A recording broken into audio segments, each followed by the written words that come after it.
wabarakatuh. Hai warga Sleman, alhamdulillah ya kita akhirnya bisa berjumpa dalam podcast Dialog Dewan. Dan hari ini kita spesial akan membahas tentang pemilu dan anak muda. Apalagi 5 bulan lagi kita akan memasuki tahun 2024. 2024 identik dengan pemilu yang mana nanti akan merubah 20 tahun ke depan kita nanti. Dan tentunya saya tidak sendiri, saya ditemani oleh Bapak Gustan Ganda ST. Beliau adalah ketua fraksi PDI Perjuangan, tentunya sudah sangat berpengalaman dalam bidangnya.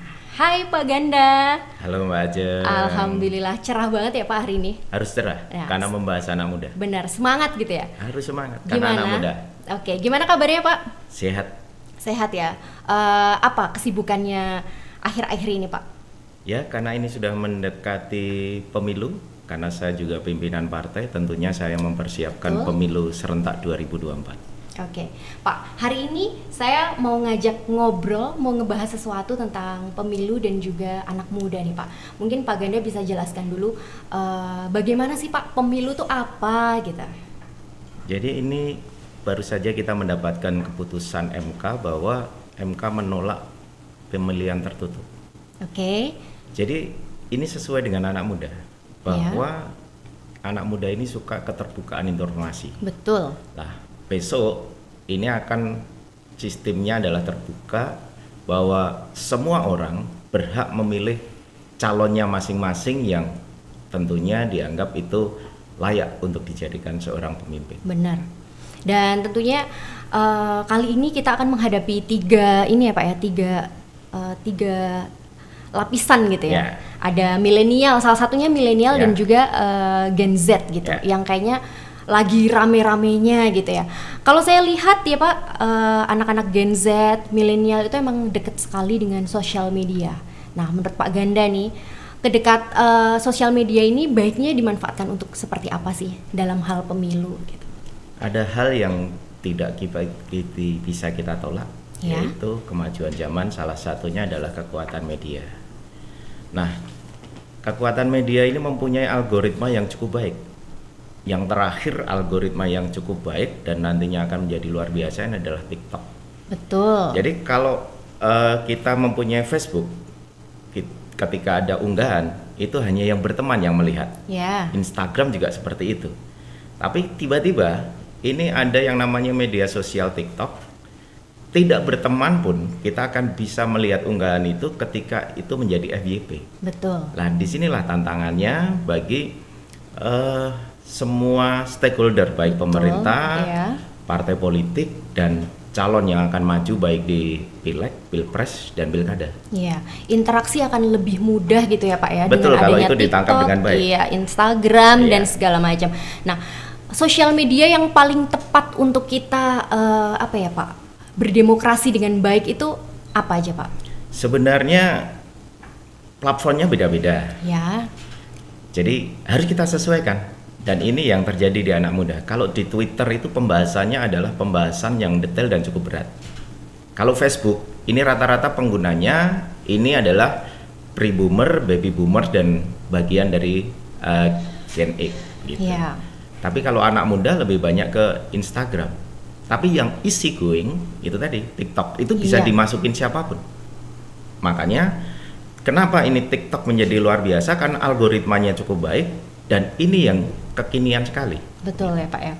Apalagi presentasi anak muda ini lebih tinggi ya Pak ya. Betul. Ya, kalau menurut surveinya Bapak nih, presentasi anak muda dan juga generasi terdahulu ini persenannya berapa nih Pak? Ya, jadi data nasional, pemilih nasional itu saat ini yang nanti akan memilih di 2024 Februari itu di pemilu, pre-boomers itu jumlahnya 1,74%, itu usianya di atas 75 tahun. Kemudian baby boomers itu yang tahunnya 56 sampai 74 itu 13,73%. Kemudian pemilih Gen X ini yang seusia saya, ini usia 40 sampai 55, ini jumlahnya ini 17,4. Kemudian pemilih nasional Ini yang milenial ini 33%, kemudian yang Gen Z itu 22,85. 22. Itu yang data nasional. Sedangkan data KPU Sleman, besok pemilih kita itu sejumlah 864.062 suara pemilih. Itu untuk anak keseluruhan keseluruhan. atau Oke. Yang terbagi laki-laki itu 411.000, Ya. yang perempuan 437.000. Ini fenomena juga Iya, bahwa pemilih perempuan ini jumlahnya lebih banyak. Betul. Dari 864.000 itu terbagi, kalau di Sleman nantinya pemilih pre-boomers itu yang di atas 75 tahun itu 3%. Kemudian pemilih baby boomers itu 56 sampai 74 tahun itu 23%. Kemudian Gen X itu 31%, itu yang seusia saya 40 sampai 55. Kemudian milenial 27%, Gen Z yang anak muda 17 sampai 24 ini 16%. Iya. Itu data pemilih. Betul. Dari data pemilih nasional dan Sleman irisannya ini hampir sama. Bahwa pemilih anak muda ini besok jumlahnya hampir mendekati 60%. Ini angka yang tidak sedikit. Iya, betul Pak. Kalau pemerintah, partai politik, kemudian bakal calon yang nantinya menjadi calon tidak melihat data ini, tidak memakai data ini tentunya partisipasi politik bisa saja tidak optimal. Iya, betul Pak. Iya. Nah, dengan adanya persentase anak muda di Sleman tadi ya Pak, yang sekitar 60%, terus ditambah lagi dengan gencarnya sosial media, kita sebagai anak muda biar nggak tersesat gitu Pak, ada tips nggak Pak kira-kira gimana cara menyaring informasi dengan benar terkait pemilu dan siapakah nanti yang cocok untuk calon wakil rakyat kita?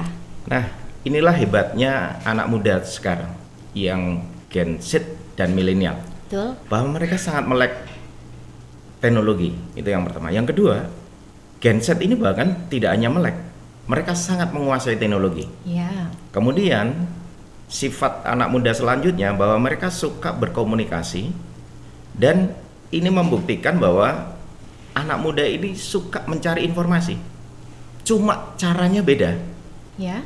Kalau pre-boomers, baby boomers itu dan sebagian dari Gen X itu mencari informasi berdasarkan rapat begitu kan, kita tahu rapat begitu kan.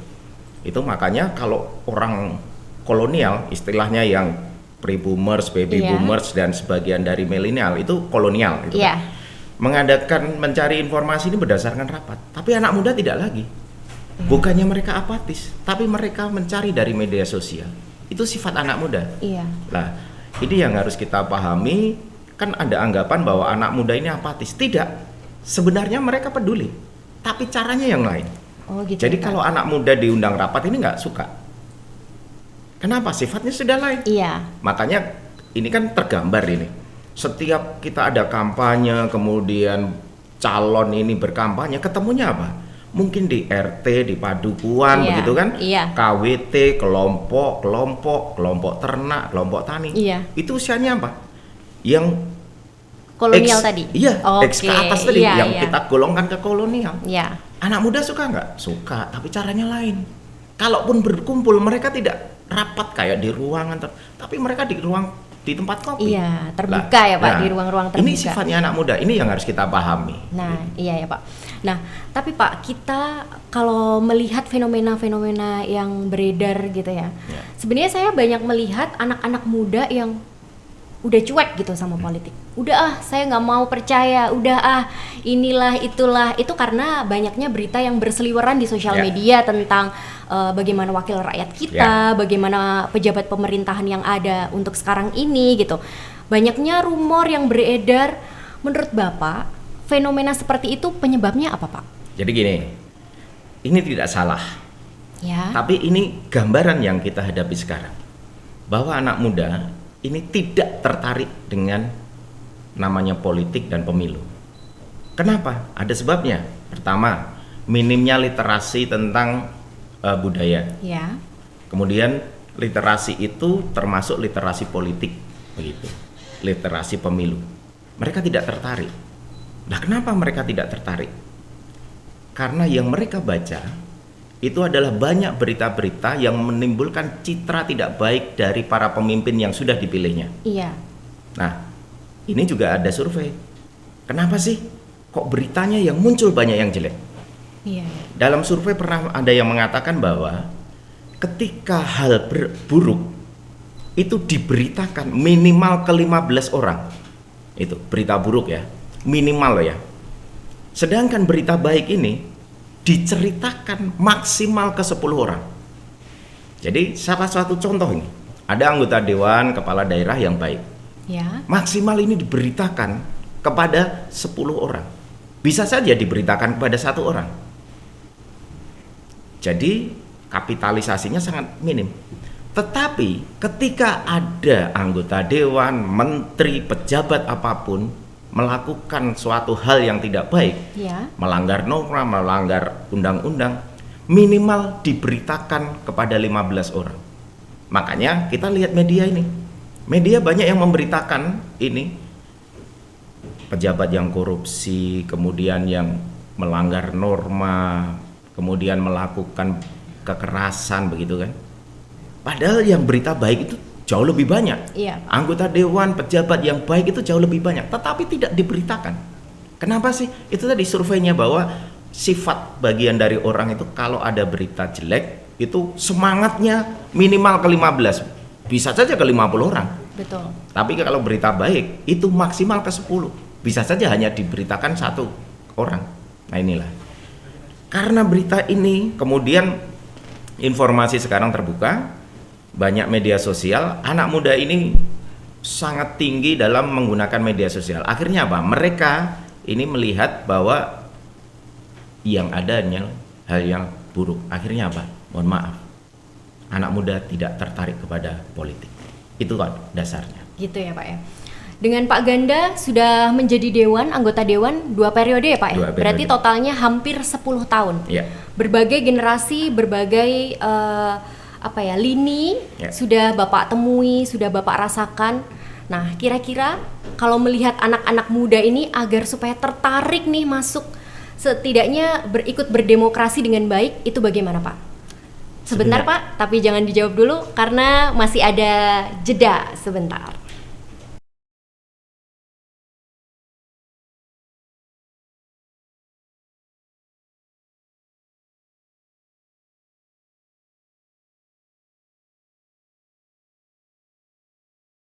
Halo warga Sleman, masih dengan kita, kami berdua masih membahas tentang pemilu dan juga anak muda. Oke, bisa dilanjut Pak Ganda, tadi obrolan kita gimana kira-kira caranya untuk membuat anak muda ini ikut berdemokrasi dengan baik. Sebelum kita punya keputusan, baik pemerintah, partai politik, bakal calon, Ya. ini mengajak anak muda berdemokrasi, kita cari tahu dulu sifat anak muda itu seperti apa sih, Iya. supaya kita tidak salah langkah seperti kemarin, bahwa anak muda ini hanya dijadikan objek, bukan subjek. Oke. Ini sudah tidak mau lagi, Iya, iya. karena sifatnya anak muda ini kan yang mudah beradaptasi, melek teknologi, Iya. kemudian mereka punya pikiran yang terbuka. Ada catatan besar bahwa mereka ini mudah bosan. Kemudian yang paling ini sering terjadi sekarang, anak muda ini mengumbar privasi. Oke, ya. Ya, makanya banyak foto selfie begitu Betul. kan. Kemudian diupload kamarnya yang barusan dibersihin, difoto kemudian diupload. Hanya mau minum kopi saja sebelum dinikmati, difoto kemudian Iya. diupload. Ini harus kita tahu. Supaya apa? Ketika kita akan melibatkan anak muda ini, kita tahu dasarnya. Nah, itu. Nah, sekarang kita lihat saja bahwa kenapa sih pemilu ini tidak menarik? Tidak hanya karena berita-berita citra yang tidak baik tadi daripada pejabat, tapi memang pemilu bagi anak muda tidak menarik. Lihat saja baliho-baliho itu, desainnya yang foto, Iya. kemudian fotonya begini, Iya, ya kan? iya, betul. Tulisannya banyak sekali. Point of view-nya mana? Ini anak muda tidak suka. Coba lihatkan mereka, libatkan mereka dalam desain begitu. Kemudian kenapa sih TikTok ini menjadi algoritmanya paling baik? Yaitu tadi sifat anak muda ini sekarang ada yang mudah bosan. Tadi survei loh ini ya, tidak boleh kita bantah. Artinya apa?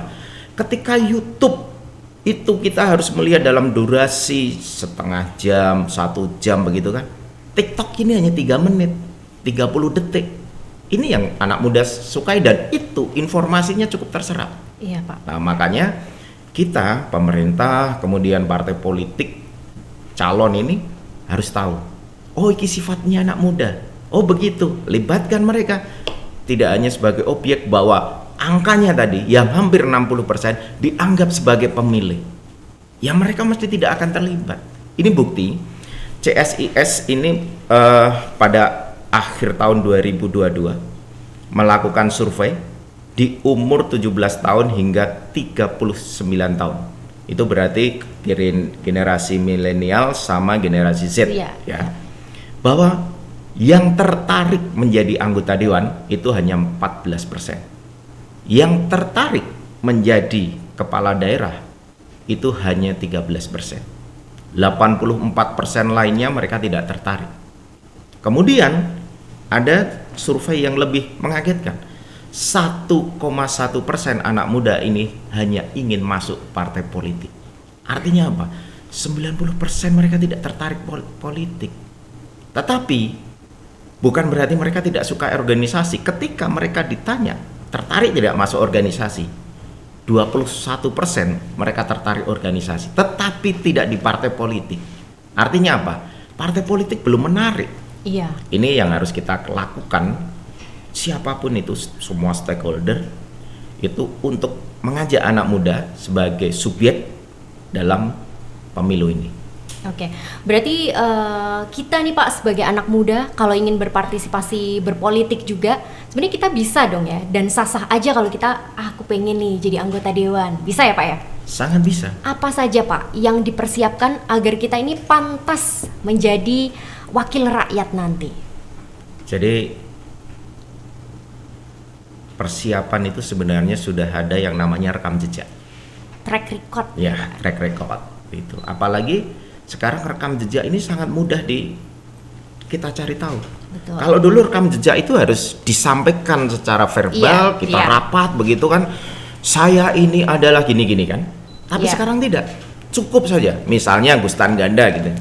Pengen tahu sih kapasitasnya Gustan Ganda itu apa? Cari saja di Google Gustan Ganda. Oh, Facebooknya ini, kemudian Instagramnya ini, terus apa kegiatannya, itu sangat mudah. Iya, lebih ini ya, gampang untuk kita mengetahui profil itu gitu. yang terjadi. Kemudian anak muda ini, kenapa sih anak muda itu harus ambil sekarang kesempatan ini?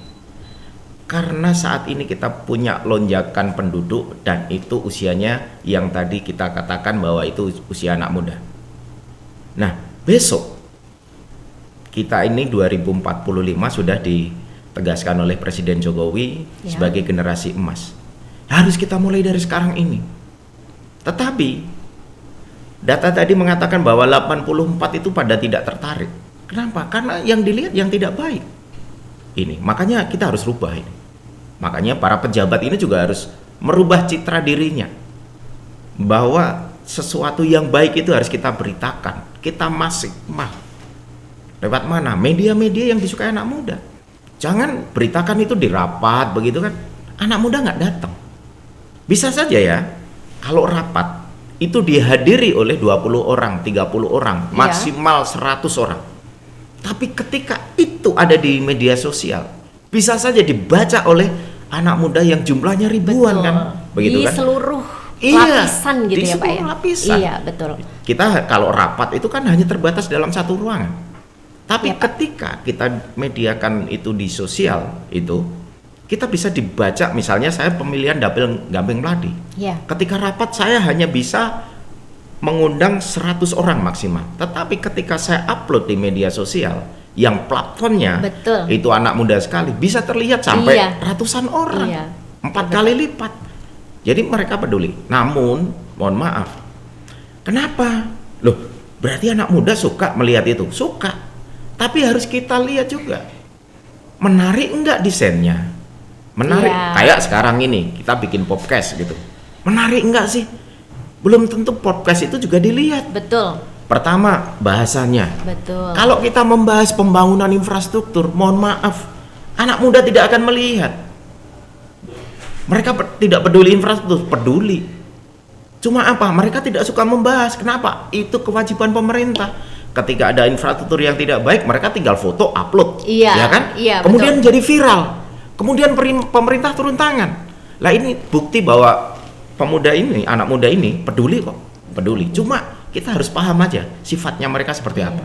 Berarti memang selain visual, Ya. ada juga topik bahasan atau topik pembicaraan yang akan kita bawa ke anak-anak muda itu juga harus relate lah ya Pak ya, Betul. bahasanya zaman Iya. anak sekarang. Oke. Jadi gini, sekarang kita yang baru heboh di DIY saja. Ya. Anak muda ini banyak membahas apa? Sampah, Betul. ya kan? Iya. Tapi mereka mengungkapkan di mana? Ada yang barusan ini kelompok anak muda bikin lagu sindiran kepada pemerintah. Iya. Ini bukti loh, mereka peduli loh, Iya, tidak betul. apatis. Kemudian di Twitter, kemudian di Instagram. Artinya apa? Mereka ini peduli. Tapi bahasanya yang relate dengan apa? Anak muda ini dari Gen Z ini, bahwa mereka ini ada salah satu sifat, yaitu sifatnya ke masa depan. Apa sih yang akan terjadi di masa depan? Begitu. Padahal itu kan bagian dari politik juga. Betul. Ada keputusan, kebijakan, peraturan, undang-undang, ada keputusan di anggaran, begitu. Tapi mereka tidak pernah dilibatkan. Iya. Mereka kalau diajak rapat membangun Iya. konblok, Iya. kemudian kelompok ternak, begitu kan? Mereka tertarik nggak? Tertarik, tapi caranya beda, begitu. Iya, Pak. Nah, kalau tadi saya boleh flashback, tadi kan saya sempat bilang berarti kita sebagai anak muda tuh sebenarnya bisa loh kita kalau mau menjadi wakil rakyat. Nah, Bisa. peran-peran anak muda selain untuk menjadi wakil rakyat, apa sih Pak yang bisa kita lakukan lagi? Sebenarnya sudah kita lihat bahwa mereka ini peduli. Bahkan mereka ini sangat kritis terkait dengan keadilan dan hukum. Betul. Yang kalau kita di pemilu itu ada langsung, umum, bebas, rahasia, Ya. jujur, adil kan? Lu berjudil ya Pak ya Lu kalau berjudil itu. Lah, anak muda ini memang tidak langsung secara fisik hadir, tapi mereka mengawasi. Contohnya beberapa kasus viral. Bagaimana seorang dianiaya, seorang dibunuh. Karena kekuatan anak muda di media sosial, akhirnya pemerintah pun turun tangan. Bahkan yang katanya ini tidak tersentuh oleh hukum pun Iya. jadi tersentuh. Jadi karena apa? Kekuatan anak muda tadi. Jadi potensinya ada ya anak muda itu, bahwa Iya, Pak. mereka ini bisa terlibat selain jadi, mohon maaf, calon anggota dewan. Mereka sekarang sangat terlibat. Iya, bisa menjadi civil society ya Pak ya. Betul berarti? sekali. Betul, oke. Berarti ada dua peran politik Pak ya sebenarnya. Kita bisa terlibat kontestasi politik Ya. dan juga menjadi civil society. Betul ya. sekali. Nah, bagaimana gambaran menurut Pak Ganda nih? Gambaran dan juga harapan Bapak tentang pemuda yang menjalankan peran pertama ataupun peran kedua. Yang pertama, kita harus lihat data bahwa hanya 14% yang tertarik untuk menjadi Ya. calon anggota dewan dan calon kepala daerah. Selebihnya tidak. Ini memang perlu proses. Bahwa ke depan anak-anak muda ini yang harusnya ambil peran. Ya. Tetapi apa? Mohon maaf, sistem pemilu kita yang terbuka ini, sistem pemilu terbuka itu artinya apa? Kompetisi, begitu kan? Kompetisi itu apa? Tarung bebas. Ya Pak. Akhirnya anak muda yang pengen masuk, kemudian pengen terlibat, mereka sudah takut dulu dengan gambaran tarung bebas ini. Betul. Bahwa yang punya uang banyak ini yang akan Betul sekali. menyakat, Iya, begitu iya. kan? Iya. Kita tidak menutup bahwa ternyata ada orang baik, anak muda yang potensi, tapi karena tidak punya uang, dia kalah. Ya ini kan akibat dari sistem terbuka, itu sudah tidak bisa kita Iya. ributkan. Ya Iya. sudah. Betul. Akhirnya apa? Dari data yang kita dapat di KPU sekarang pun, jumlah bakal calon, karena masih bakal calon, ini masih bisa berubah. Siapa tahu ini partai dengan luar biasa, kemudian merekrut anak-anak muda di perubahan nanti. Bahwa KPU yang diusulkan di Sleman ini hampir setiap partai itu masih minim anak mudanya, begitu. Iya. Kemudian yang kedua, peran kedua, bahwa pemuda ini, anak muda tidak hanya terlibat dalam sebagai bakal calon, tetapi juga sebagai civil society. Nah ini saya melihat bahwa ini perannya cukup bagus. Tinggal saja, ini jembatan antara pemerintah, partai politik, bakal calon, dan di sisi lain ini adalah anak muda. Iya, Jembatannya seperti apa? Tadi dasarnya lihat sifat anak muda. Jangan salah kita mengambil langkah. Kalau langkah kita tepat, anak muda ini pasti ikut mau dalam proses partai politik ini, pemilu 2024. Iya, betul. Sebenarnya saya setuju dengan statementnya Pak Ganda. Yang tadi tuh kalau kita mau jadi wakil rakyat, kita pasti sudah ngeluh dulu. Aduh, nih nggak punya duit, nih nggak punya uang. Nanti gimana untuk kita publikasi diri, untuk dari visualnya, dari apa segala macam. Padahal sebenarnya ada sosial media yang sebenarnya bisa kita gunakan. Betul gitu sekali. ya Pak ya. Nah, untuk menurut Pak Ganda nih sebagai pejabat pemerintah lah ya hitungannya di legislatif gitu, melihat fenomena anak muda yang sudah takut duluan gitu Pak, itu bagaimana Pak? Atau ada tips-tipsnya untuk kita sebagai anak muda nggak perlu khawatir lah sama hal-hal yang sebenarnya nggak perlu kita pikirkan gitu, itu bagaimana Pak? Sebenarnya ketakutan anak muda ini juga sudah dijawab langsung oleh anak muda. Ya. Bahwa ternyata kekuatan yang sebutkanlah yang dekat dengan kekuasaan, yang dekat dengan uang gede, Iya. ternyata bisa dikalahkan oleh yang namanya kekuatan masyarakat. Iya. Dan itu kan sudah dilakukan anak muda. Betul. Cuma mereka kurang pede. Iya. Dan tentunya mereka tidak diajakkan terlibat saja. Makanya saya sudah melihat ini. Pemilu 2024 juga Pilpres ini yang paling dekat. Ini semua partai politik dan calon presiden ini sudah sadar akan hal itu. Sejak adanya survei CES tahun 2022, akhir tahun 2022, mereka sudah mulai berubah. Saya berharap ini akan segera ada survei lagi di Agustus nanti oleh lembaga survei yang lain.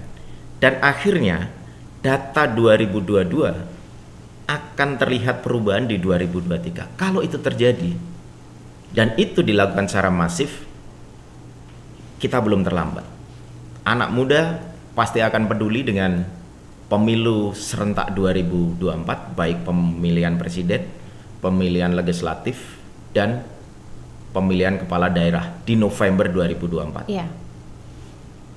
Oke.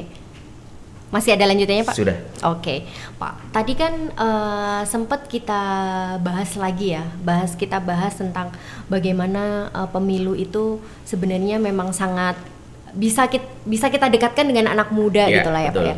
Tapi Pak, kadang kita sebagai anak muda tuh udah kayaknya denial dulu gitu Pak. Enggak, saya nggak percaya sama ini, dengan adanya berita yang sudah beredar tadi, nggak percaya sama ini udah golput aja. Padahal sebenarnya golput itu tidaklah baik ya Pak ya. Jadi golput ini merugikan kita. Oke. Kenapa?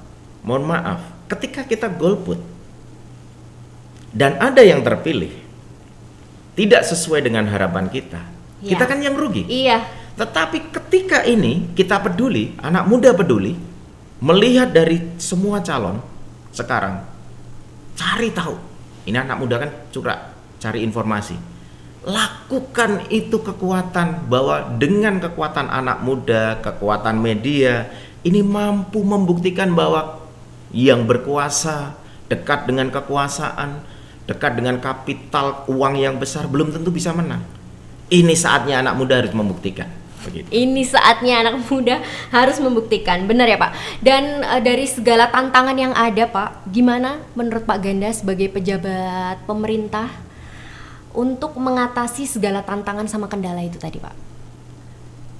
Pemerintah harus mulai sadar bahwa mereka akan surut dan akhirnya anak muda yang menggantikan. Iya.